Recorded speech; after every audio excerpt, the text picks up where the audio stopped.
guys? Welcome back to Life on the Wrist. Hope you guys are doing well today. For many years, Patek Philippe has given a service where you can get an extract from their archives about the watch that you end up purchasing.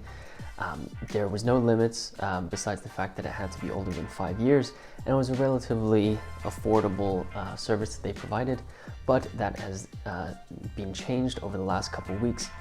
Patek Philippe released a statement saying that they were going to make some modifications to this service, and so what I thought I'd do is I would go over those modifications and give you my thoughts on it. This is a very big change, and I think a lot of collectors are opinionated about what's really happened. Most of them are fairly aligned, but there's probably two sides to every story. So to go over the extracts that you actually receive from Patek Philippe a little bit more, basically what you can do is you can request that Patek Philippe gives you an extract from their archives that outlines the watch that you have in your possession. They normally ask for things like serial number, movement serial number, the type of watch. If you have the reference number, you can provide that as well. And then they basically give you a document that shows the type of watch, the movement number, the caliber of the movement itself, things like the case number, the style of the watch, the type of dial, the date of manufacturing, the date of sale, the type of bracelet or strap that it came on, and then any additional information that comes with this watch that may be that is really part of the history of this piece. There was no real limits on requesting this service. It cost 150 Swiss francs, and it took around 12 weeks to do that, and the only thing was that the watch had to be older than 5 years. So we're in 2021 right now, so based on these rules, your watch had to be manufactured at least in 2016 or before.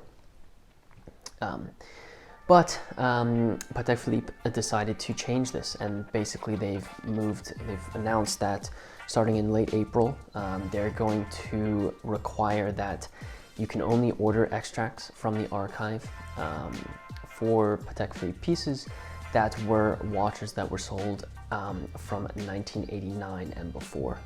So basically, instead of that 5-year rule, it's now saying you can only get them if it was sold in 1989 or before then. They also increased the price of this service from 150 Swiss francs to 500 Swiss francs.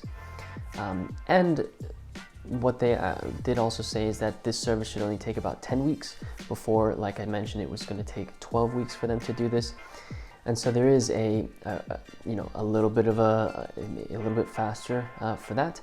However, does it justify the massive bump in price for this service, and is it okay that they're only allowing you to get extracts from the archive from watches that were manufactured in 1989 or before? And so this is a big change. This is a big change for the collecting world, for really the world of archive data for watch manufacturing. And so what I'll go over, kind of structured a little bit, is I'll first go over what I think it means for collecting, and then I'll also what it means for collecting. I'll talk about the date a little bit, in 1989, and then I'll also go over the price and the timeline for that.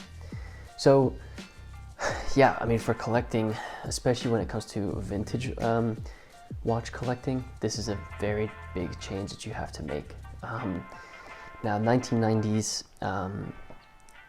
whether you consider that vintage or not is a different story, but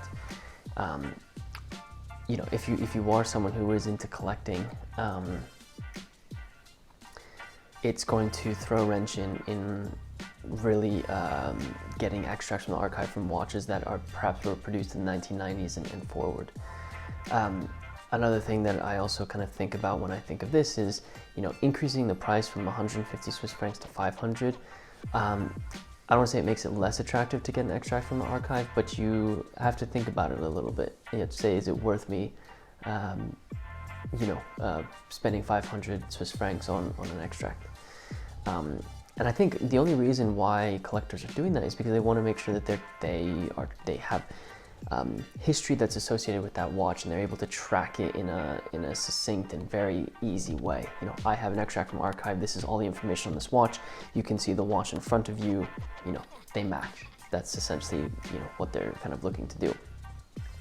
And so, you know, increasing the price makes it a little bit, maybe some people will hesitate to do that. 150 Swiss francs is an extremely affordable price. And so from a collector's perspective, it makes it a little bit maybe less attractive.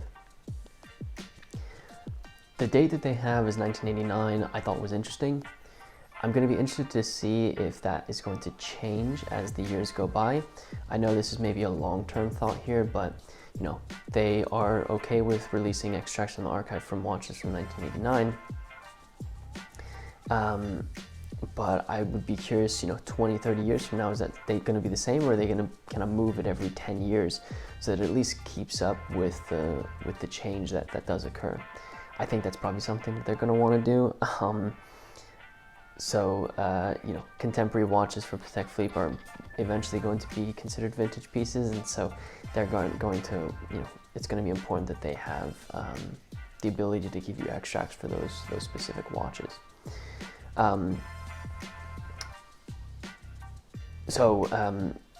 You know, that's kind of my collector's perspective. When it comes to the price, like I said, I think it really just changes the way that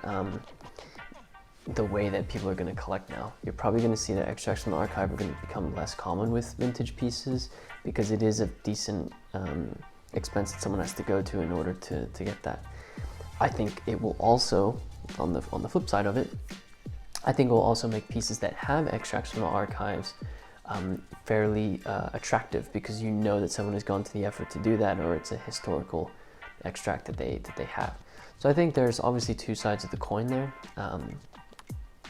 but I think it's definitely going to kind of play into to a difference there. Now, if you think of it from Patek Philippe's side, and that's something I also wanted to touch on, is when you think about it from Patek Philippe's side, it's a service that they provide their customers so that they can get information about the watch.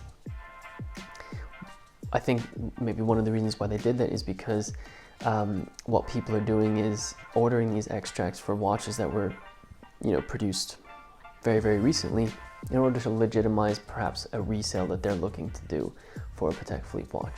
And you can see how that would be sort of annoying if you have to consistently provide extracts from the archive for pieces like that.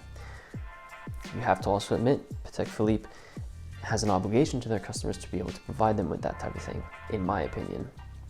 And so you can kind of see the two sides of the coin there as well.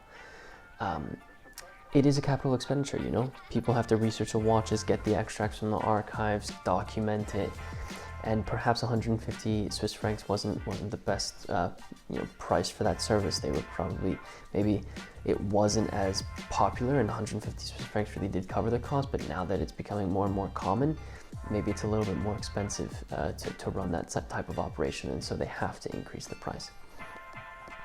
These are really just thoughts that I have. These are not verified at all, but it's perhaps things that they're considering. And you know, things are getting tight. You know, Swiss watches didn't have a very good year last year, obviously, like many businesses, and so maybe it is just a way for them to tighten their belts and perhaps you know, make a little bit of extra money here and there. So you never really know kind of what the reasoning is, but it is something that has happened. It's now 500 Swiss francs. Your watch has to be sold before 1989, and this is just the reality of collecting, right? It's ever changing, and you kind of just have to deal with it. I hope that, you know, people will continue to do that. We'll continue to use these extracts from the archives to show you know, to use it as the fundamental role that they describe as, you know, making sure that they are focusing on their, you know, the history of those vintage watches. So I hope you guys enjoyed this video. Let me know in the comment section below what you thought about this change from Patek Philippe. I'd love to hear your thoughts. Also, if you are new to the channel, be sure to hit that subscribe button. We'd love to have you as part of the Life and Learns family, and if you wouldn't mind hitting that like button for us, it really does help us out and get these videos to more watch enthusiasts who would be interested in our content, and also to join the Life and Learns family. And with this said, guys, thank you so much for watching, and until next time.